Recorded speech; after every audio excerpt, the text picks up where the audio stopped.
viewers, welcome back in our program. हाँ doctor साहब, ਅਸੀਂ ਵੀਰ ਹਰਦੀਪ ਸਿੰਘ ਜੀ ਦੀ ਈਮੇਲ ਦੇ ਉੱਤੇ ਗੱਲਬਾਤ ਕਰ ਰਹੇ ਸੀ ਜੀ ਕਿ ਉਹਨਾਂ ਨੇ ਇਸ ਵਾਰ ਜਿਹੜੀ ਕਵਰੇਜ ਅੱਡ ਚੈਨਲਸ ਤੇ ਹੋਈ ਉਸ ਨੂੰ ਉਹਨਾਂ ਨੇ ਆਈ ਓਪਨਰ ਕਿਹਾ ਜੀ, ਬਹੁਤ ਸਾਰੀਆਂ ਗੱਲਾਂ ਦਾ ਪਤਾ ਲੱਗਾ ਜੀ। ਫਿਰ ਉਹਨਾਂ ਨੇ ਇਸ ਦੇ ਉੱਤੇ ਵੀ ਟਿੱਪਣੀ ਕੀਤੀ ਹੈ ਕਿ ਜਿਸ ਤਰੀਕੇ ਦਾ ਸ਼ਿਵ ਸੈਨਾ ਨੇ ਪੰਜਾਬ ਦੇ ਵਿੱਚ ਰਿਐਕਟ ਕੀਤਾ ਹੈ ਉਸ ਤੋਂ ਇਹ ਗੱਲ ਸਾਹਮਣੇ ਆਉਂਦੀ ਹੈ ਕਿ ਵੀ ਇਹ ਸਿੱਖਾਂ ਨੂੰ ਮਜਬੂਰ ਕਰ ਰਹੇ ਨੇ ਹਥਿਆਰ ਚੁੱਕਣ ਦੇ ਲਈ ਜੀ, ਤਾਂ ਕਿ ਇੱਕ ਹੋਰ ਨਸਲਕੁਸ਼ੀ ਦਾ ਰਾਹ ਜਿਹੜਾ ਪੱਧਰਾ ਕੀਤਾ ਜਾਏ। ਇਹ ਵੀ ਇਹਨਾਂ ਦੀ ਆਬਜ਼ਰਵੇਸ਼ਨ ਬਿਲਕੁਲ ਠੀਕ ਹੈ। ਅੱਗੇ ਪੜੋ ਜੀ। ਪਰ ਸਾਡੀ ਕੌਮ ਦੇ ਅਖੌਤੀ ਲੀਡਰ ਸੱਤਾ ਦੇ ਨਸ਼ੇ ਵਿੱਚ ਕੁੰਭ ਕਰਨੀ ਨੀਂਦ ਸੁੱਤੇ ਹੋਏ ਹਨ। ਪੰਜਾਬ ਪੁਲਿਸ ਦੀਆਂ ਗੋਲੀਆਂ ਸਿੱਖਾਂ ਵੱਲ ਹੀ ਸਿੱਧੀਆਂ ਹੁੰਦੀਆਂ ਹਨ। ਡਾਕਟਰ ਸਾਹਿਬ, ਤੁਸੀਂ ਪ੍ਰੋਗਰਾਮ ਸੱਚੋ ਸੱਚ ਵਿੱਚ ਮੇਰੀ ਈਮੇਲ ਅਤੇ ਨਜ਼ਮਾਂ ਨੂੰ ਸਮਾਂ ਦਿੱਤਾ। ਆਪ ਜੀ ਦਾ ਬਹੁਤ ਸ਼ੁਕਰਗੁਜ਼ਾਰ ਹਾਂ। ਤੁਸੀਂ ਨਕਸਲੀ ਸਮੇਂ ਦੇ ਮਹਾਨ ਕਵੀ ਸੰਤ ਰਾਮ ਉਦਾਸੀ ਜੀ ਦੀ ਗੱਲ ਕੀਤੀ ਹੈ। ਮੇਰੀ ਨਜ਼ਮ ਸੱਚਮੁੱਚ ਹੀ ਉਹਨਾਂ ਦੇ ਲਿਖੇ ਲਫ਼ਜ਼ ਮੇਰੀ ਮੌਤ ਤੇ ਨਾ ਰੋਇਓ, ਮੇਰੀ ਸੋਚ ਨੂੰ ਬਚਾਇਓ ਵਿੱਚੋਂ ਹੀ ਨਿਕਲੀ ਹੈ। ਮੈਂ ਸਿਰਫ 8-9 ਸਾਲ ਦਾ ਸੀ ਜਦੋਂ ਮੈਨੂੰ ਸੰਤ ਰਾਮ ਜੀ ਦਾ ਗੀਤ ਇੱਕ ਨਕਸਲੀ ਪ੍ਰੋਗਰਾਮ ਦੀ ਸਟੇਜ ਤੇ ਗਾਉਣ ਦਾ ਮੌਕਾ ਮਿਲਿਆ। ਇਸ ਪ੍ਰੋਗਰਾਮ ਵਿੱਚ ਗੁਰਸ਼ਰਨ ਸਿੰਘ ਆਪਣੀ ਪਾਰਟੀ ਨਾਲ ਡਰਾਮਾ ਖੇਡਣ ਆਏ ਹੋਏ ਸਨ। ਗੀਤ ਦੇ ਬੋਲ ਸਨ, ਸਾਡੀ ਬੀਹੀ ਵਿੱਚ ਚੂੜੀਆਂ ਦਾ ਹੋਕਾ, ਦੇਵੀ ਨਾ ਵੀਰਾ ਵੰਜਾਰਿਆ, ਸਾਡੇ ਪਿੰਡਾਂ 'ਚ ਤਾਂ ਸੌਣ 'ਚ ਵੀ ਸੋਕਾ, ਸੋਕਾ ਵੇ ਵੀਰਾ ਵੰਜਾਰਿਆ। ਪਰ ਉਸ ਸਮੇਂ ਮੇਰੇ ਲਈ ਇਹ ਇੱਕ ਗੀਤ ਸੀ ਜੋ ਮੈਨੂੰ ਵੀਰ ਜੀ ਤੋਂ ਗਾਉਣ ਵਾਸਤੇ ਮਿਲਿਆ। ਮੈਨੂੰ ਇਸ ਦਾ ਮਤਲਬ ਨਹੀਂ ਸੀ ਪਤਾ। ਇਸ ਸਮੇਂ ਪੰਜਾਬ ਵਿੱਚ ਨਕਸਲਵਾਦੀ ਪ੍ਰਭਾਵ ਘਟ ਰਿਹਾ ਸੀ। ਜਦੋਂ ਮੈਂ ਸੁਣਦਾ ਸੀ ਕਿ ਇਹ ਲੋਕ ਧਰਮ ਨੂੰ ਨਹੀਂ ਮੰਨਦੇ, ਬੜਾ ਅਜੀਬ ਮਹਿਸੂਸ ਹੁੰਦਾ ਸੀ। ਪਰ ਬਾਅਦ ਵਿੱਚ ਯਕੀਨ ਹੋ ਗਿਆ ਕਿ ਇਹਨਾਂ ਲੋਕਾਂ ਦਾ ਕੋਈ ਧਰਮ ਹੈ ਹੀ ਨਹੀਂ। ਸਿੱਖ ਲਹਿਰ ਸ਼ੁਰੂ ਹੁੰਦਿਆਂ ਹੀ ਨਕਸਲੀ ਲਹਿਰ ਦੇ ਬਹੁਤ ਇੱਥੇ ਇੱਕ ਮਿੰਟ ਤੁਸੀਂ ਰੁਕਣਾ। ਵੀਰ ਹਰਦੀਪ ਸਿੰਘ ਹੋਰਾਂ ਨੇ ਇਹ ਕਿਹਾ ਕਿ ਜੋ ਕੁਝ ਪੰਜਾਬ 'ਚ ਚੱਲ ਰਿਹਾ ਹੈ ਏਜੰਸੀਆਂ ਆਪਣੀ ਖੇਡ ਤੇ ਨੇ ਜੀ। ਸ਼ਿਵ ਸੈਨਾ ਵਰਗੇ ਜਿਹੜੇ ਆਊਟਫਿਟ ਜਿਨ੍ਹਾਂ ਨੂੰ ਪ੍ਰੋਕਸੀ ਆਊਟਫਿਟ ਕਿਹਾ ਜਾਂਦਾ ਹੈ, ਪ੍ਰੋਕਸੀ ਹੁੰਦਾ ਹੈ ਜਿਹੜਾ ਕਿਸੇ ਦੀ ਲੜਾਈ ਲੜ ਰਿਹਾ ਹੋਵੇ ਜੀ। ਜਿਵੇਂ ਕਈ ਜਿਹੜੇ ਕਲਾਸਾਂ ਦੇ ਵਿੱਚ ਨਹੀਂ ਸੀ ਜਾਂਦੇ ਸਟੂਡੈਂਟ ਤੇ ਉਹ ਆਪਣੀ ਥਾਂ ਕਿਸੇ ਨੂੰ ਕਹਿ ਦਿੰਦੇ ਸੀ ਮੇਰੀ ਪ੍ਰੋਕਸੀ ਲਾ ਦੇ। ਪ੍ਰੋਕਸੀ ਹੁੰਦਾ ਹੈ ਜਦੋਂ ਹਾਜ਼ਰੀ ਬੋਲ ਰਿਹਾ ਹੁੰਦਾ ਸੀ ਯੈਸ ਸਰ ਜੀ ਜੀ, ਤੇ ਕਈ ਵਾਰੀ ਫੜੇ ਜਾਂਦੇ ਸੀ ਲੇਕਿਨ ਕਈ ਵਾਰੀ ਨਹੀਂ ਸੀ ਪਤਾ ਲੱਗਦਾ। ਸੋ ਇਹ ਪ੍ਰੋਕਸੀ ਦਾ ਮਤਲਬ ਇਹ ਹੁੰਦਾ ਹੈ ਕਿ ਜਿਹੜਾ ਤੁਹਾਡੀ ਥਾਂ ਦੇ ਉੱਤੇ ਜਿਹੜਾ ਉਹ ਲੜ ਰਿਹਾ। ਸੋ ਇਹ ਸ਼ਿਵ ਸੈਨਾ ਹੋਏ, ਇਹ ਦੁਰਗਿਆਣਾ ਮੰਦਿਰ ਕਮੇਟੀ ਹੋਏ ਮੈਨੇਜਮੈਂਟ ਅੰਮ੍ਰਿਤਸਰ ਵਾਲਿਆਂ ਦੀ, ਇਹ RSS ਵਾਲੇ ਹੋਣ ਜਿਨ੍ਹਾਂ ਨੇ ਕਸ਼ਮੀਰ ਦੇ ਵਿੱਚ 35 ਸਿੱਖ ਮਾਰੇ ਚਿੱਠੀ ਸਿੰਘਪੁਰਾ, ਇਹ ਸਾਰੇ ਹੀ ਪ੍ਰੋਕਸੀ, ਬਜਰੰਗ ਦਲ, ਇਹ ਸਾਰੇ ਪ੍ਰੋਕਸੀ ਆਊਟਫਿਟ ਨੇ ਏਜੰਸੀਆਂ ਦੇ। ਕਿਸੇ ਨੂੰ ਕਿਤੇ ਖੜਾ ਕੀਤਾ ਹੋਇਆ, ਕਿਸੇ ਨੂੰ ਕਿਤੇ ਖੜਾ ਕੀਤਾ ਹੋਇਆ। ਉਹਨਾਂ ਨੇ ਬਿਲਕੁਲ ਠੀਕ ਕਿਹਾ ਕਿ ਅਕਾਲੀ ਲੀਡਰ ਕੁੰਭ ਕਰਨੀ ਨੀਂਦ ਸੁੱਤੇ ਹੋਏ ਨੇ।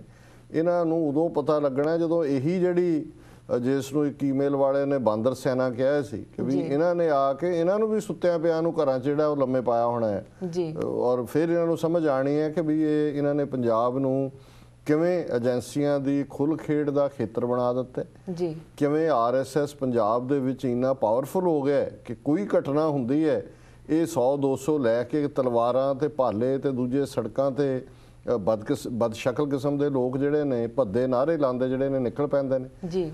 ਨਾ ਪੁਲਿਸ ਇਹਨਾਂ ਨੂੰ ਡੱਕਦੀ ਹੈ ਕਿਉਂਕਿ ਪੁਲਿਸ ਨੂੰ ਵੀ ਪਤਾ ਹੈ ਵੀ ਇਹਨਾਂ ਦੀ ਤਾਰ ਕਿਤੇ ਹੋਰ ਹੈ, ਕਿਤੇ ਹੋਰ ਹਿੱਲਦੀ ਹੈ, ਕੋਈ ਹੋਰ ਇਹਨਾਂ ਦੇ ਆਕਾ ਨੇ। ਸੋ ਇਹ ਇਕੱਲੀ ਕੁੰਭ ਕਰਨੀ ਨੀਂਦ ਨਹੀਂ ਹੈ, ਬੇਈਮਾਨ ਨੇ, ਇਹ ਆਪਣੀ ਲੁੱਟ 'ਚ ਲੱਗੇ ਹੋਏ ਨੇ ਵੀ ਪੰਜਾਬ ਨੂੰ ਲੁੱਟ ਲਓ। ਇਹਨਾਂ ਨੂੰ ਖੁੱਲ੍ਹੀ ਛੁੱਟੀ ਦਿੱਤੀ ਹੋਈ ਹੈ ਔਰ ਇਹਦਾ ਜਿਹੜਾ ਇਹਨਾਂ ਨੂੰ ਵੀ ਜਿਹੜਾ ਉਹ ਕੀਮਤ ਦੀ ਅਦਾ ਕਰਨੀ ਪਏਗੀ। ਬਾਕੀ ਵੀਰ ਹਰਦੀਪ ਸਿੰਘ ਹੋਰਾਂ ਨੇ, ਕਿਉਂਕਿ ਅਸੀਂ ਉਹਨਾਂ ਦੀ ਪਹਿਲੀ ਈਮੇਲ ਜਿਹੜੀ ਉਹਨਾਂ ਦੀ ਨਜ਼ਮ ਸੀ ਉਹਦੇ 'ਚ ਮੈਂ ਇਹ ਕਿਹਾ ਸੀ ਕਿ ਵੀ ਇਹ ਮੇਰੀ ਮੌਤ ਤੇ ਨਾ ਰੋਇਓ, ਮੇਰੀ ਸੋਚ ਨੂੰ ਬਚਾਇਓ, ਕਿ ਸੰਤ ਰਾਮ ਉਦਾਸੀ ਉਹਨਾਂ ਦੀ ਬੜੀ ਪ੍ਰੇਰਨਾ ਸਰੋਤ ਨਜ਼ਮ ਹੈ। ਸੋ ਉਹਨਾਂ ਨੇ ਇਸ ਗੱਲ ਨੂੰ ਬੜੇ ਵੇਰਵੇ ਦੇ ਨਾਲ ਦੱਸਿਆ ਕਿ ਕਿਵੇਂ ਉਹਨਾਂ ਨੇ 7-8 ਸਾਲ ਦੀ ਉਮਰ 'ਚ ਸੰਤ ਰਾਮ ਉਦਾਸੀ ਦਾ ਗੀਤ ਵੀ ਗਾਇਆ ਔਰ ਉਹਨਾਂ ਦੇ ਲਈ ਉਹ ਪ੍ਰੇਰਨਾ ਸਰੋਤ ਨੇ। ਬੇਸ਼ੱਕ ਅਸੀਂ ਨਕਸਲੀ ਲਹਿਰ ਦਾ ਜਿਹੜਾ ਕੁੱਲ ਮਿਲਾ ਕੇ ਢਾਂਚਾ, ਕਿਉਂਕਿ ਮਾਓਵਾਦ 'ਚੋਂ ਨਿਕਲਦਾ ਸੀ, ਉਸ ਨਾਲ ਨਾ ਵੀ ਸਹਿਮਤ ਹੋਈਏ, ਪਰ ਬਹੁਤ ਸਾਰੇ ਜਿਹੜੇ ਉਸ ਦੇ ਵਿੱਚ ਖਾਸ ਤੌਰ ਤੇ ਜਿਵੇਂ ਸੰਤ ਰਾਮ ਉਦਾਸੀ ਐਜ਼ ਏ ਇੰਡੀਵਿਜੂਅਲ ਉਹ ਬੜੇ ਉਹਨਾਂ ਨੇ ਨਜ਼ਮਾਂ ਵੀ ਲਿਖੀਆਂ, ਸਫ਼ਰ ਵੀ ਕੀਤਾ, ਟਾਰਚਰ ਵੀ ਹੋਏ, ਉਹਨਾਂ ਦੀ ਅੱਖਾਂ ਦੀ ਰੌਸ਼ਨੀ ਵੀ ਘਟੀ ਔਰ ਅਖੀਰ 'ਚ ਵੀ ਉਹਨਾਂ ਦਾ ਅੰਤ ਬੜਾ ਜਿਹੜਾ ਹਜ਼ੂਰ ਸਾਹਿਬ 10ਵੇਂ ਪਾਤਸ਼ਾਹ ਦੇ ਪੁਰਬ ਦੇ ਉੱਤੇ ਨਜ਼ਮ ਪੜ੍ਹ ਕੇ ਉਹ ਆ ਰਹੇ ਸੀ। ਉਹਨਾਂ ਦੀ ਟ੍ਰੇਨਿੰਗ ਬੇਸਿਕਲੀ ਸ਼ਾਇਦ ਸਰਸੇ ਜਾਂ ਭੈਣੀ ਦੇ ਨੇੜੇ ਕਿਤੇ ਇਹ ਆਪਣੇ ਕਿਸੇ ਰਿਸ਼ਤੇਦਾਰ ਕੋਲ ਗਏ ਸੀ, ਜਿੱਥੇ ਉਹਨਾਂ ਦਾ ਸੰਪਰਕ ਨਾਮਧਾਰੀ ਦਰਬਾਰ ਨਾਲ ਹੋਇਆ। ਉਹਨਾਂ ਦੀ ਮੁੱਢਲੀ ਜਿਹੜੀ ਟ੍ਰੇਨਿੰਗ ਸੀ ਉਹ ਤੇ ਨਾਮਧਾਰੀ ਉਹਨਾਂ ਨੇ ਐਨਕਰੇਜ ਕੀਤਾ ਉਹਨਾਂ ਨੂੰ।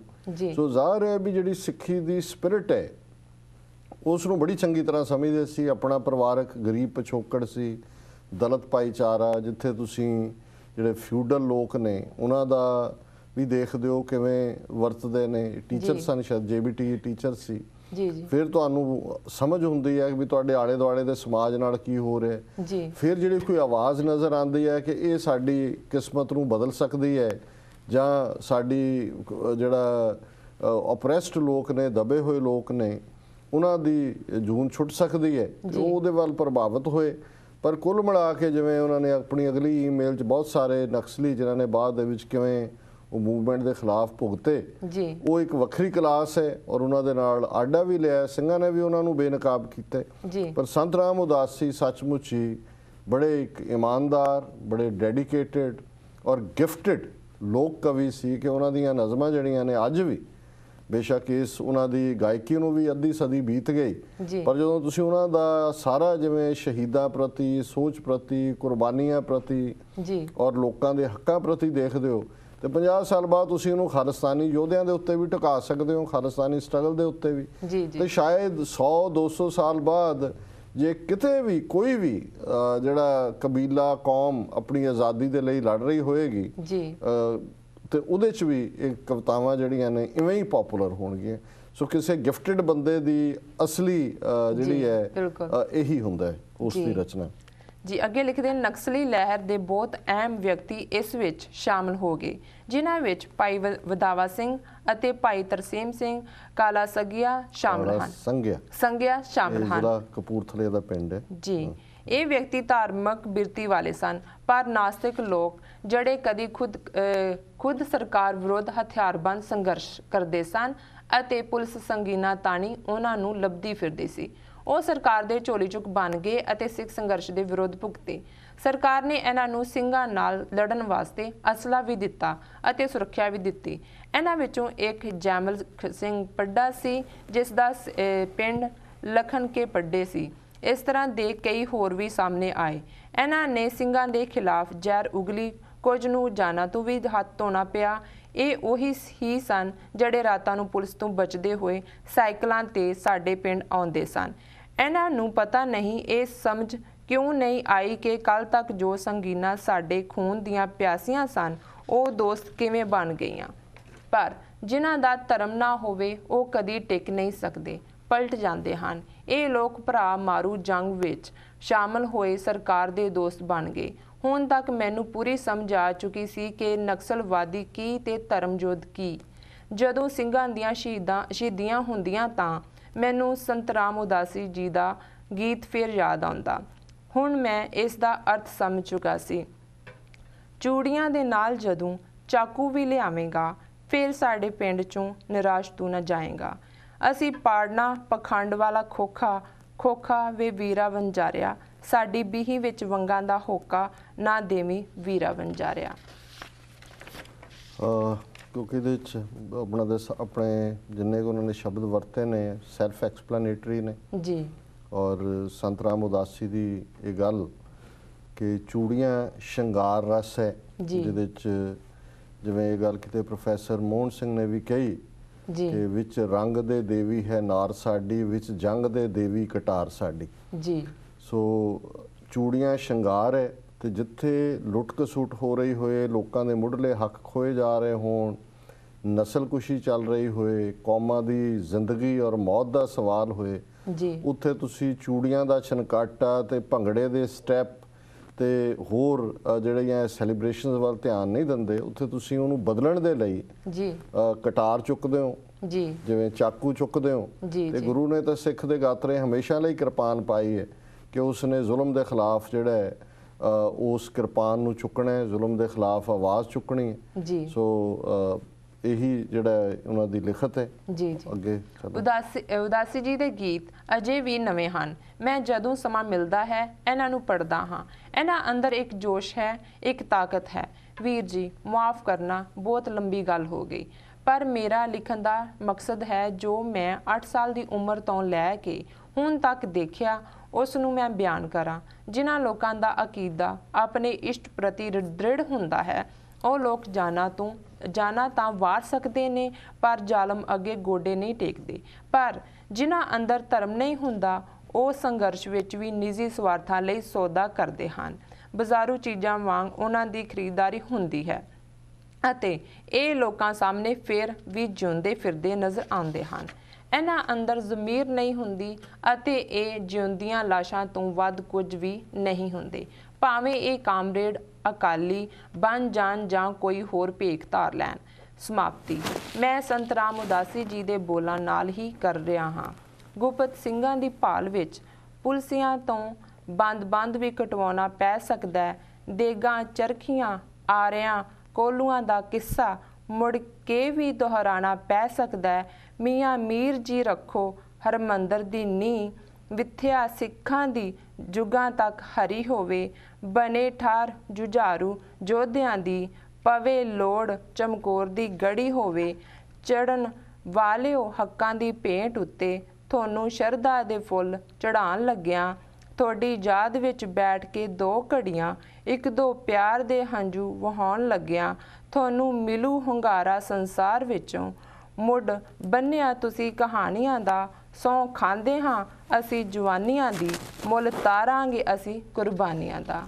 ਹਾਂਜੀ ਡਾਕਟਰ ਸਾਹਿਬ। ਹਾਂਜੀ, ਜਿਹੜਾ ਇੱਕ ਨੁਕਤਾ ਜਿਹਦੇ ਤੇ ਮੈਂ ਜ਼ਰੂਰ ਕਾਮੈਂਟ ਕਰਨਾ ਚਾਹਾਂਗਾ, ਨਕਸਲਾਈਟਸ ਦੀ ਗੱਲ ਕਰਦੇ ਆ ਉਹਨਾਂ ਨੇ ਇੱਕ ਸਿਧਾਂਤਕ ਨੁਕਤਾ ਉਠਾਇਆ ਜੀ ਕਿ ਕਿਵੇਂ ਉਹਨਾਂ ਦਾ ਇੱਕ ਤਬਕਾ ਸਰਕਾਰ ਦੇ ਹੱਥਾਂ ਵਿੱਚ ਖੇਲਿਆ। ਪ੍ਰੌਕਸੀ ਵਾਰ ਉਹਨਾਂ ਨੇ ਲੜੀ, ਉਹਨਾਂ ਨੂੰ ਪੁਲਿਸ ਨੇ ਹਥਿਆਰ ਦਿੱਤੇ ਜੀ ਔਰ ਉਹਨਾਂ ਨੇ ਸਿੰਘਾਂ ਨੂੰ ਕਿਵੇਂ ਵੰਗਾਰਿਆ, ਕਈ ਥਾਂ ਸਿੰਘਾਂ ਦਾ ਨੁਕਸਾਨ ਕੀਤਾ ਜੀ ਕਰਵਾਇਆ ਔਰ ਨਤੀਜੇ ਦੇ ਤੌਰ ਤੇ ਕਈ ਥਾਂ ਤੇ ਫਿਰ ਆਪਣਾ ਵੀ ਨੁਕਸਾਨ ਕਰਵਾਇਆ ਜੀ। ਸੋ ਉਹਦੇ 'ਚ ਉਹਨਾਂ ਨੇ ਅਕੀਦਾ ਕਿ ਇੱਕ ਪਾਸੇ ਫੇਥ ਵਾਲੇ ਲੋਕ ਨੇ ਤੇ ਇੱਕ ਪਾਸੇ ਜਿਹੜਾ ਅਕੀਦਾ ਛੱਡ ਦਿੰਦੇ ਨੇ ਉਹ ਜ਼ਮੀਰ ਫਰੋਸ਼ ਬਣ ਜਾਂਦੇ ਨੇ ਜਾਂ ਜ਼ਮੀਰ ਵੇਚਦੇ ਨੇ ਜੀ।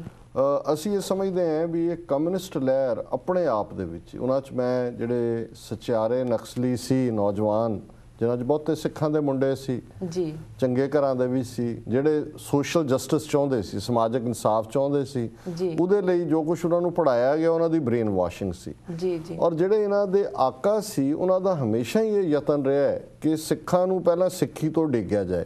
ਹੁਣ ਪੰਜਾਬ ਦੀ ਧਰਤੀ ਤੇ ਗੁਰੂ ਨਾਨਕ ਗੁਰੂ ਗੋਬਿੰਦ ਸਿੰਘ ਸਾਹਿਬ ਵੱਲੋਂ ਲਿਆਂਦੇ ਰੈਵੋਲੂਸ਼ਨ ਤੋਂ ਵੱਡਾ ਕੋਈ ਰੈਵੋਲੂਸ਼ਨ ਨਹੀਂ ਹੈ ਜੀ ਜੀ। ਔਰ ਇਹਨਾਂ ਦਾ ਪਹਿਲਾ ਹੀ ਮੰਤਰ ਇਹ ਸੀ ਕਿ ਇਹਨੂੰ ਬਾਹਰ ਕਰੋ ਸਿੱਖੀ ਨੂੰ। ਇਹ ਸ਼ੁਰੂ ਦੇ ਵਿੱਚ ਇੱਕ ਸਟੇਜ ਤੇ ਤਾਂ 60ਵਿਆਂ 'ਚ ਇਹ ਸੀ ਕਿ ਇਹ ਸਿੱਖ ਮੁੰਡਿਆਂ ਨੂੰ ਸਿਗਰਟਾਂ ਪੀਣ ਦੇ ਉੱਤੇ ਮਜਬੂਰ ਕਰਦੇ ਸੀ, ਕਹਿੰਦੇ ਸੀ ਵੀ ਇਹਦੀ ਸਿੱਖੀ ਬਾਹਰ ਕੱਢ ਰਹੇ ਜੀ ਜੀ। ਫਿਰ ਉਹਨਾਂ ਨੂੰ ਕੇਸ ਕਤਲ ਕਰਵਾਉਣ ਲਈ ਕਹਿੰਦੇ ਸੀ, ਪਰ ਬਾਅਦ 'ਚ ਇਹਨਾਂ ਦੇ ਮਾਸਕੋ ਤੋਂ ਕਾਮਰੇਡਾਂ ਦੇ ਜਾਂ ਜਿੱਥੋਂ ਵੀ ਆਰਡਰ ਲੈਂਦੇ ਸੀ ਉੱਥੋਂ ਆਏ ਵੀ ਇਹ ਕੰਮ ਨਾ ਕਰੋ, ਪੱਗ ਨਾ ਲਾਓ ਸਿਰ ਤੋਂ, ਨਹੀਂ ਤਾਂ ਫਿਰ ਤੁਸੀਂ ਐਕਸਪੋਜ਼ ਹੋ ਜਾਓਗੇ ਜੀ ਜੀ। ਸੋ ਹੁਣ ਇਹਨਾਂ ਦੇ ਪੱਗਾਂ ਬਹੁਤਿਆਂ ਦੇ ਰੱਖੀਆਂ ਹੁੰਦੀਆਂ ਸੀ, ਦਾੜੀਆਂ ਮੁੰਨੀਆਂ ਹੁੰਦੀਆਂ ਸੀ ਜੀ। ਕਾਮਰੇਡ ਹਰਕਿਸ਼ਨ ਸੁਰਜੀਤ ਇਹਨਾਂ ਕਾਮਰੇਡਾਂ ਦਾ ਇੱਕ 92 ਸਾਲ ਦਾ ਹੋ ਕੇ ਮਰਿਆ ਜਿਹਨੇ ਬਹੁਤ ਨੁਕਸਾਨ ਕੀਤਾ ਸਿੱਖਾਂ ਦਾ। ਇਹ ਟੌੜਾ, ਇਹ ਰਾਮੂ ਵਾਲੀਆ, ਇਹ ਸਾਰੇ ਉਹਦੇ ਚੇਲੇ ਨੇ।